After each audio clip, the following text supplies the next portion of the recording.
हाय। सो कल एक बहुत बड़ी घटना हुई कि ट्वेल्थ के बोर्ड के एग्ज़ाम्स कैंसिल कर दिए गए हैं। और वेरी फ्रैंकली जो मेरे मित्रगण हैं जो अप्रिशिएट करते हैं मेरे को फॉर माई थॉट प्रोसेस, कभी सबका मैसेज आया कि विवेक एक वीडियो डालो कि आप इसको कैसे देखते हो, बच्चों के हित में कितना है, अहित में कितना है। सो देखिए, डेफिनेटली मैं बार बार कहता हूँ, जहाँ तक सेफ्टी की बात है, नो डाउट ये बच्चों के हित में, इसमें कोई क्वेश्चन नहीं था। लेकिन मैं फिर भी जब पिछले 2 महीने से कोई मुझसे पूछता था, मैं कहता था एग्जाम्स होंगे। और वजह उसकी ये थी कि सीबीएसई का जो न्यूट्रल एग्ज़ाम है वो एक सबसे बड़ा ऑब्जेक्टिव क्राइटेरिया है। सो देखिए, मैं हिंदुस्तान के एजुकेशन सिस्टम को बहुत अच्छे से समझता हूँ।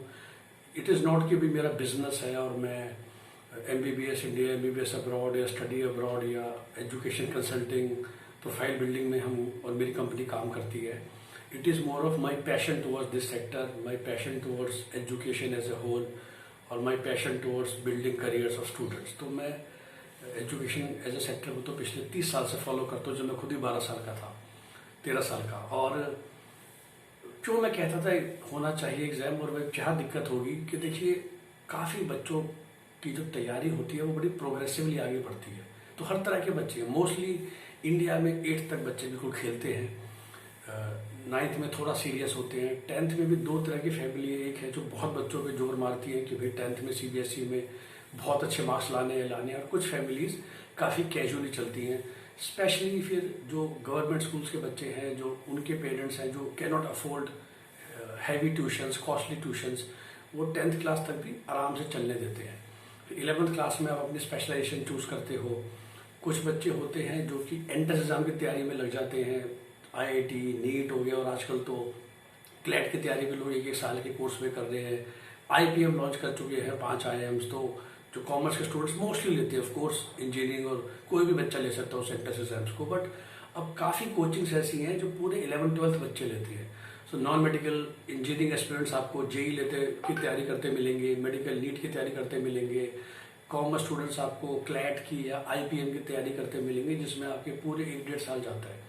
और इसकी वजह से जो 11th क्लास का फोकस होता है वो बहुत मिनिमल हो जाता है, और इसमें स्कूल्स भी अप्रिशिएट करते हैं। तो किसी बच्चे के 11th क्लास में जो बच्चे की पोटेंशियल 90% है, उसके 11th में आप देखते हैं 60, 65, 70% आ रहे होते हैं। वो 11th क्लास के तो आधे इंटरनल एग्जाम देता ही नहीं है, और स्कूल्स भी उसको माइंड नहीं करते जब तक वो बच्चा पास हो रहा है। Come 12th, once again same thing happens.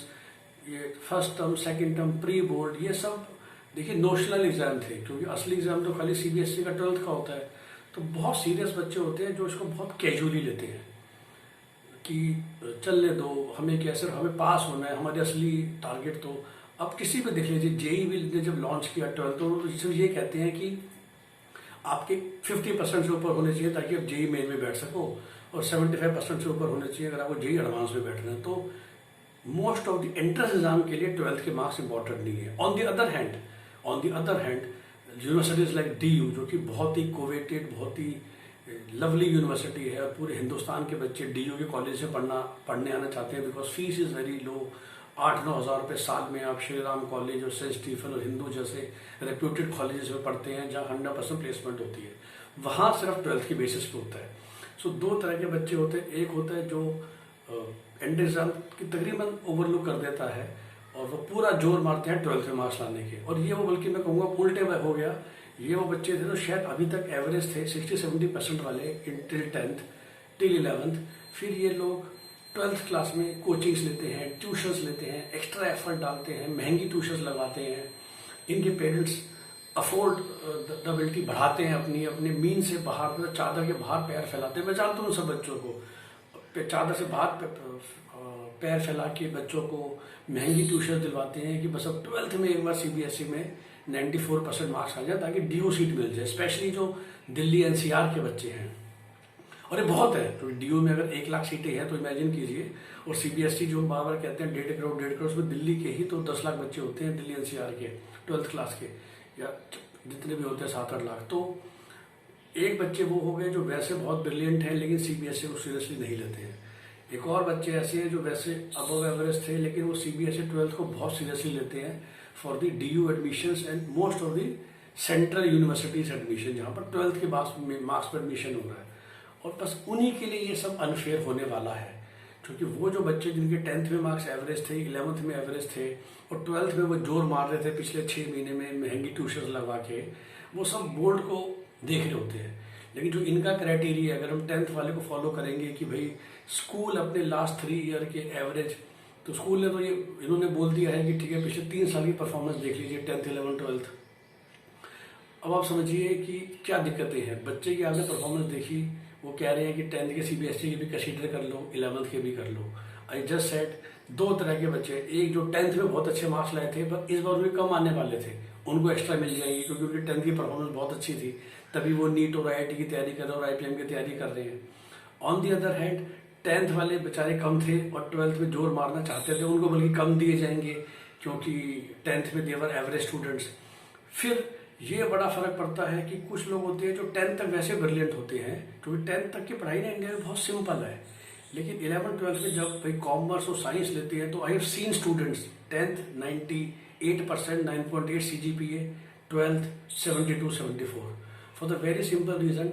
या मैं जैसे कहूँ 10th तक की पढ़ाई इंडिया में फिर भी थोड़ी रट्टे वाली है। सोशल साइंस आपने रट्टा मारा, साइंस वेरी बेसिक होती है, मैथ्स में हमने थोड़ी सी मेहनत की, हिंदी इंग्लिश आपके 9 CGPA लाना कोई बड़ी बात नहीं है आज के ज़माने में 10th में।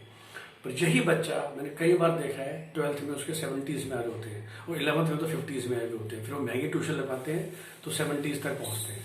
ऐसा बहुत मेजर ट्रेंड है। इसको आप कैसे कॉम्पनसेट करोगे अगर आप बच्चे के 10th के CBSE के मार्क्स कंसीडर करने वाले हो। और कभी कभार ऐसा होता है चूंकि 10th में सोशल साइंस होती है, जो रट्टा मारने वाला है, किसी बच्चे का इंटरेस्ट नहीं होता रट्टा मारने में, वो हाई स्कूल में उसने साइंस ली है और मेरे देखे हुए बच्चे हैं ये, और 12th में वो क्रैक करते हैं, उनके पास थी PCM इंग्लिश और कंप्यूटर साइंस, तो उनको कोई सोशल साइंस का रट्टा नहीं मारना था। तो मैं बच्चों को जानता हूँ जिनके 10th में मैथ्स में 98, साइंस में 98, सोशल साइंस में 62, क्योंकि वो हिस्ट्री और ज्योग्राफी को रट नहीं सकते। अब ये सारे बच्चों को वो 10th के मार्क्स कंसीडर किए जाएंगे उनकी फाइनल मार्कशीट देने में, वो दिक्कत। तो अगर आप 10th को फिलहाल ये कह रहे 10th के मार्क्स लेंगे, 11th के सारे इंटरनल लेंगे, प्री बोर्ड तक लेंगे, तो आप समझ रहे हैं कितनी प्रॉब्लम्स हैं। तो जो 12th का CBSE होता था ना, ये एक तरह से इन सब चीज़ों को हटा देता था। फिर स्कूल के ऊपर प्रेशर, क्योंकि स्कूल के पास जो इन्होंने 10th में करा था, जब 10th का भी 2 महीने पहले फाइनल किया गया, तो 2 लॉजिक लगाए गए हैं कि स्कूल के ओवरऑल एवरेज मार्क्स भी पिछले 3 साल के एवरेज से ज़्यादा नहीं हो सकते हैं।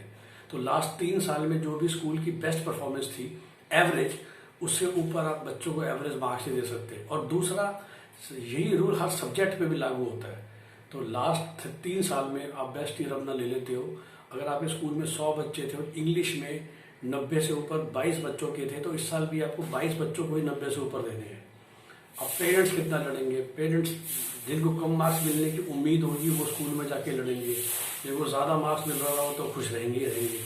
सो that is a huge problem which is going to happen because of this. मगर 10th के मार्क्स का इतना वो नहीं था।